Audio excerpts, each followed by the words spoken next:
ที่ข้างที่นั่งเลย โดยสบายดีเอ้ยซาโอ้ เทแล้วก็เฮาก็ก่อ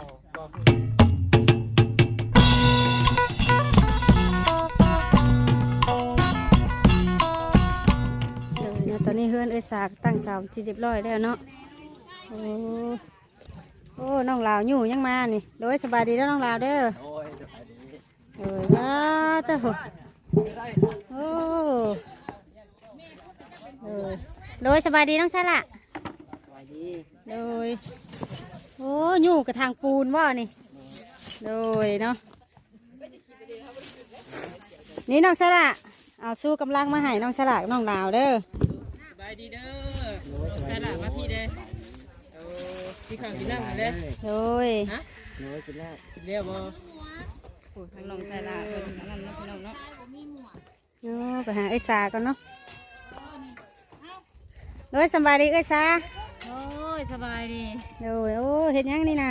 ส่วนมาใส่พ่อมันนั่นนะ โอ้ส่วนถมบ่มันโกนบ่โดยเนาะ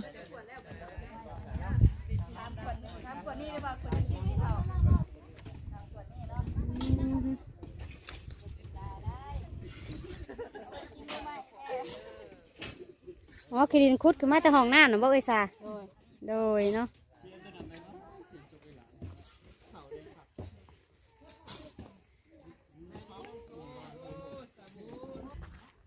โอเคนะตอนนี้สไลด์สิเบิ่งน้องฉลาดกับน้องดาวเทคานคือกันก่อนเนาะ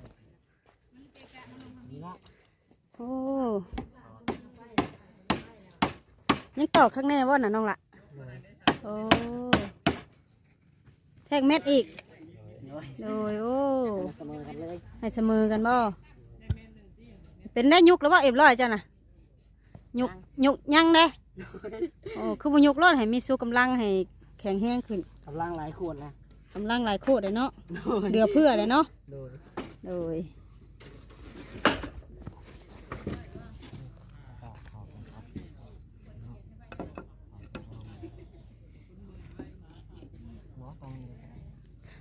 ตัวนี้คือเทต่ำแท้น้องละก็นี่ครับเทยึดตีนเสาซื่อโอ้โดยเพื่อยึดตีนเสาเมียนบ่เทแล้วก็เฮาก็ก่อคือแล้วก็เททับอีกอ๋อบ่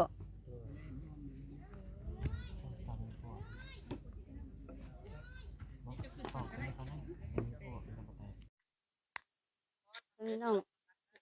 ได้แล้วบ่น้องใช่ละยังบ่เอาคนงามคนรอน้องใช่ละโอ้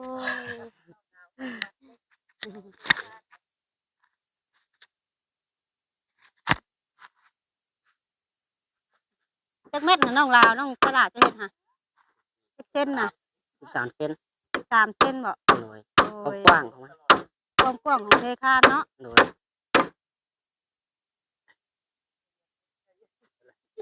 ได้บ่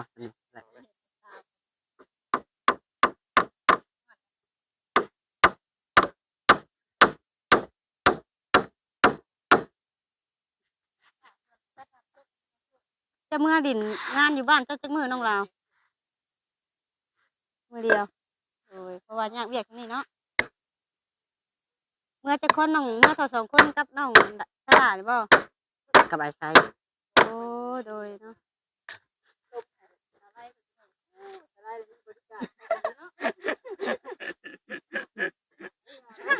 โยกย้ายไปเจอมีหกมีเงาได้ป่ะโดยตกลงแล้วนะเสียงเงียบๆเนาะพี่น้องก็ขอโทษขออภัยเนาะนั่นแหละอ๋อต้องเอาตามหน้าเสาบ่นี่โดยโอ้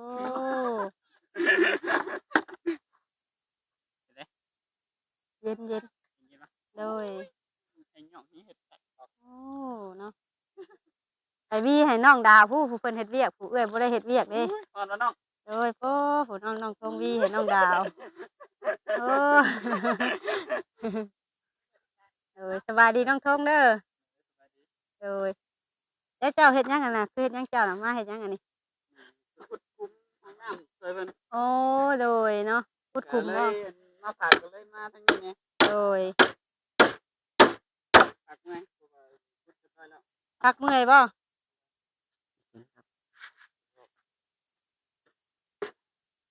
มันออกแล้วดึงออกทางนึงนี่ตัวนี้นี่ตัวนี้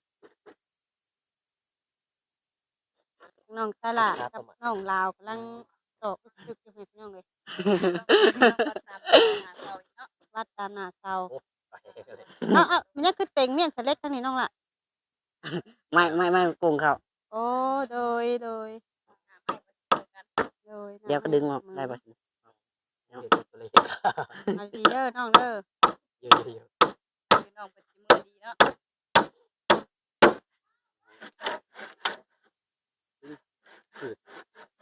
ไม่ดิบผืด ไม่ดิบมันผืดเนาะ เลยประหยัดไม้ต่ออีกกันเนาะน้องล่ะ โดย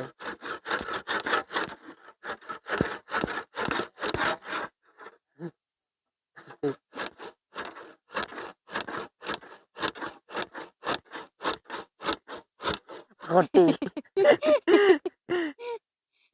จับคอยชิตอกว่าโมเมนต์โคตรตี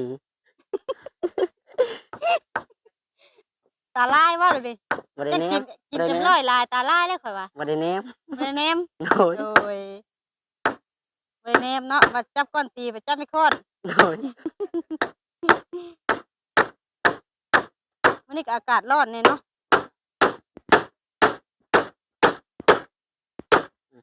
ดึงออกก็นะเอากันก็ได้ตัวนี้กันให้เบาๆ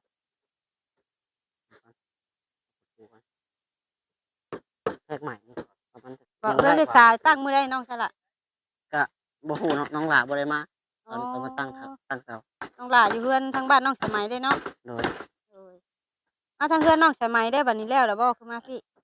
บ่มีปูนทั้งคน บ่มีปูนบ่ โดยปูนเบิดหลายมือแล้ว ต้องถาปูนเนาะ คือชีวิตบุญวันที่2นี่มา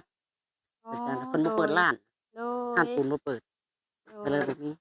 เพิ่นยังปิดห้านอยู่เนาะ โดย เพิ่นปิดห้านก็ต้องรอก่อนเนาะน้องหล่ะ ถ้าแม่นสิเอาอยู่สวรรค์นี่ก็มันก็ไกลโพด มันไกลโพดโดยแม่นอีกอย่างย่านเพิ่นไปส่งย่านเพิ่นเอาค่าส่งแพงเนาะน้องหล่ะเนาะ โดยแพงแท้ เพราะว่ามันไกลเนาะ นะแท้ได้บ่ น้องหล่ะแล้วกินข้าวกินน้ำอยู่บ่เจ้านะแซ่บอยู่บ่แซ่บอยู่ เนาะแต่แซ่บแล้วกินข้าวราดสิ้นเนาะน้องไสล่ะเนาะ โดย โอ้ใส่สาอันซุมเจ้าสาวน้ำใส่สะกอยนี่หยุ่มเอาบ่หยุ่มน้ำก๊อกเนาะโอ้ปูนนี่เพิ่นกอยแต่เฮิงบ่ได้สานี่แข็งเลยเนาะมันแข็งได้สิถิ่มบ่หรือว่าได้นี่บัดนี้โอ้ผสมใส่กันอีกเนาะโดยทั้งน้องเฮาก็กำลังสิเฮ็ดไม้เทคานให้พี่น้องเนาะก็เฮ็ดเทคานเฮือนเอื้อยตาเนาะพ่อแม่พี่น้องเนาะทั้งสาวไร่ก็มายินดีทั้งเอื้อยตาเพิ่นเนาะเพราะว่าเพิ่นก็ตั้งขึ้นที่เรียบร้อยแล้วเนาะ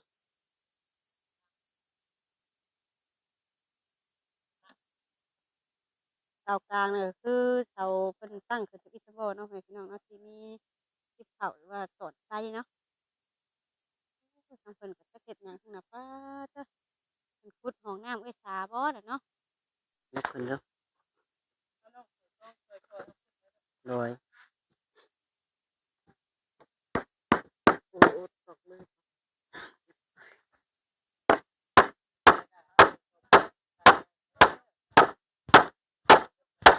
โอ้ไม้มันสั่นไปหาไม้ต่อบ่นี่ โดย โอ้โดยมือ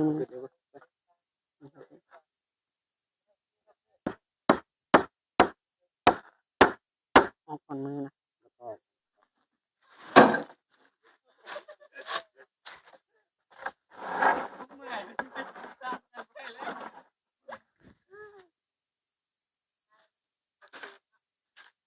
อาจารย์บ่ได้เคิงก่อนบ่น้องล่ะ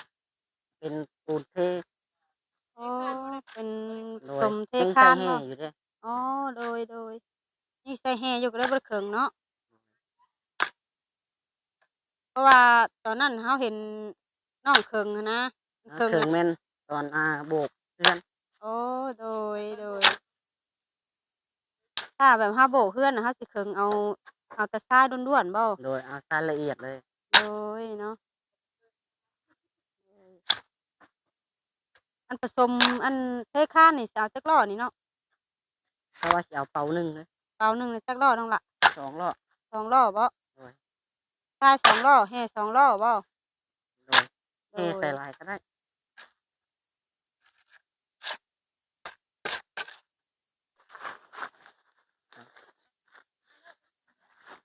เดี๋ยว แม่นตัวเดียว ดอกเดียวบ่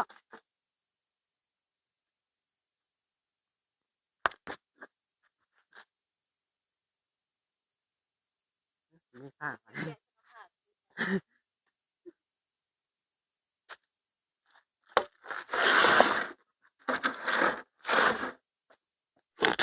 โอ้ ขาดไว้ดิ ขาดไว้อีกเนาะโอ้โดยโดย โดย หรือว่าใครกลัวผ้าบ่น้องสละ เดี๋ยวมันก็ขาดอยู่ คักเนาะหลัง โด จ ย วดจวดเลยบ่ แต่ย่านถูไปถูมาย่านจะได้ชื่อเลยใหม่แล้ว โดยเนาะเพราะว่าแถวมันสิเหียนเนาะ โดย โดย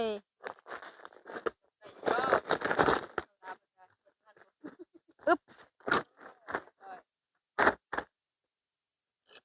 กระสอบมันนี่เก็บเมียนบ่น้องล่ะ โดยเอาไว้เป็นเฮ็ดทานเด้ โดยเนาะเมียนใส่ทานเนาะโดยเอ้าน้องพามีสำบายดีกินน้ำบ่โดยโดยเนาะอ๋อต้องคนกับบ่น้องล่ะ โดย คนน่ะสั่งเอาแห่มาใส่อีกทีหนึงบ่ โดย โดยเนาะโดย